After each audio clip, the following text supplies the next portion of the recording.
یعنی جب ہم نے آزادی حاصل کی 1947 میں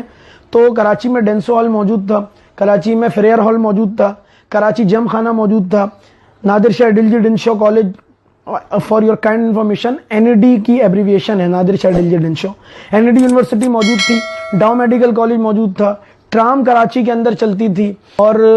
انڈر گراؤنڈ ریلوے کے لیے پلان چل رہا تھا اور اتنا زیادہ ڈیولپ تھا کہ یعنی کہ باہر کے جب بھی فارنرز یا سفیر اور وزیر جو ہیں وہ آپس میں بیٹھتے تھے تو وہ سوچتے تھے کہ یار کراچی، نیو یارک اور لندن، ان تینوں میں سے کون سا شہر ہے جو سب سے زیادہ ترقی کر جائے گا اگلے 25-20 سال کے بعد۔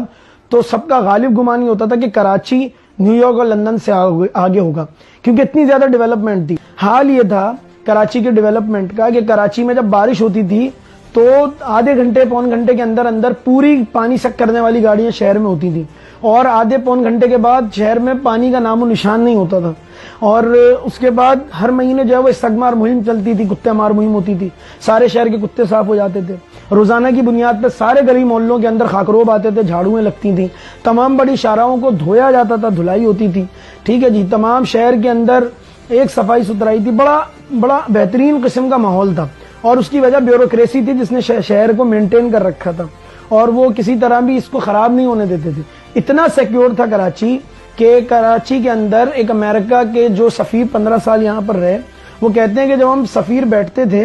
تو ہم سوچتے تھے کہ یار ہم کراچی سے اپنا مستقبل وابستہ کریں گے۔ اس کی ایک بڑی وجہ اس کا امن تھا کیونکہ ہم ایک عرصے تک 1986 تک ایمبیسی کا دروازہ اپنے ہاتھ سے کھولتے تھے، صرف فارمیلٹی پورے کرنے کے لیے ایک آدھ پولیس والا کھڑا ہوتا تھا گن لے کے، ورنہ اس کی بھی کوئی ضرورت نہیں ہوتی تھی۔ پھر ویکینڈ پہ ہم تمام ایمبیسڈرز اور جو فارنرز تھے وہ سارے کے سارے ساحل سمندر پہ جاتے تھے بغیر کسی پروٹوکول کے، بغیر کسی سیکیورٹی کے، اور وہاں جا کے ہم اپنے ویکینڈ انجوائے کرتے تھے، وہاں پہ گھومتے تھے، کراچی کی گلیوں میں گھومتے تھے، بازاروں میں گھومتے تھے۔ آپ سن کر حیران ہوں گے کہ لوگوں کی، یورپینز کی یہ خواہش ہوتی تھی کہ وہ کراچی سے کنیکٹنگ فلائٹ لے لیں جس طرح آج دبئی سے کنیکٹنگ فلائٹ لی جاتی ہے۔ کیوں؟ کیونکہ کراچی میں 2 گھنٹے کی کنیکٹنگ فلائٹ لیتے تھے، ایئرپورٹ کے ساتھ سائیکلیں لگی ہوتی تھیں، وہ سائیکل رینٹ پہ لیتے تھے اور ایمپریس مارکیٹ آتے تھے، ایمپریس مارکیٹ ڈیولپ ہو چکی تھی، وہاں سے شاپنگ کرتے تھے اور اس بات کو اپنے اعزاز سمجھتے تھے اور جا کے پھر لوگوں کو بتاتے تھے جی ہم نے کراچی کی ایمپریس مارکیٹ سے، کراچی کسی مارکیٹ سے ہم نے یہ سامان خریدا۔ حتیٰ کہ وہ امریکن ایمبیسڈر جو یہاں پہ 15 سال کا، اس نے کہا میں نے اپنی پہلی ہیوی بائک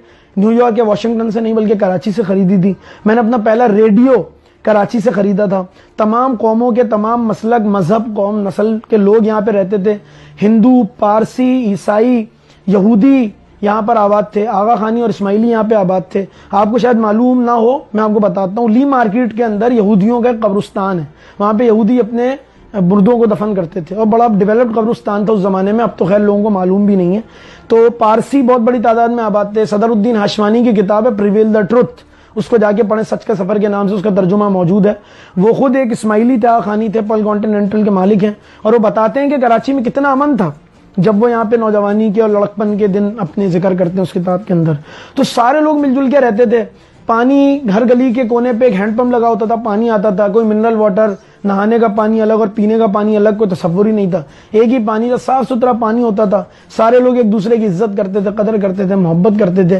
کراچی اتنا اکنامکلی گرو کر گیا تھا، اتنی اہمیت تھی کہ 1958 میں ساؤتھ کوریا نے جب یہ طے کیا کہ ہم اپنے کیپٹل کو، سیول کو ایک اکنامکل ہب بنائیں گے، تو انہوں نے دنیا بھر کی سٹڈیز شروع کی کہ ہم کس شہر کو کاپی کریں، اور پھر ان کا ایک وفد کراچی آیا اور اس نے آ کے کراچی کا جو بزنس پلان تھا یا کراچی جس طرح ڈیولپ کر رہا تھا، انہوں نے کہا ہم اس کو کاپی کرتے ہیں۔ اور آج آپ دیکھیں جا کے سیول کہاں چلا گیا ہے اور کراچی کہاں پہ کھڑا ہے، مطلب کتنے درد اور افسوس کا مقام ہے۔ اور سب سے بڑی بات، کراچی اتنا زیادہ اکنامکلی ڈیولپ تھا کہ 70% ویہیکل ٹیکس،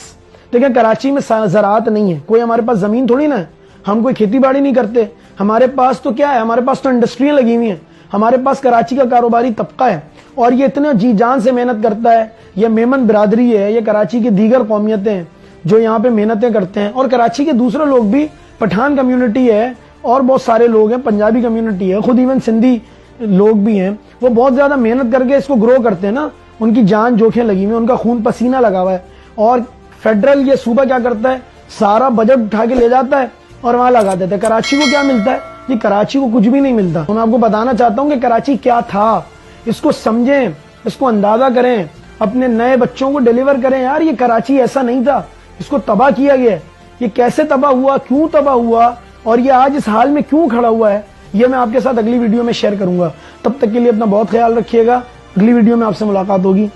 اللہ حافظ.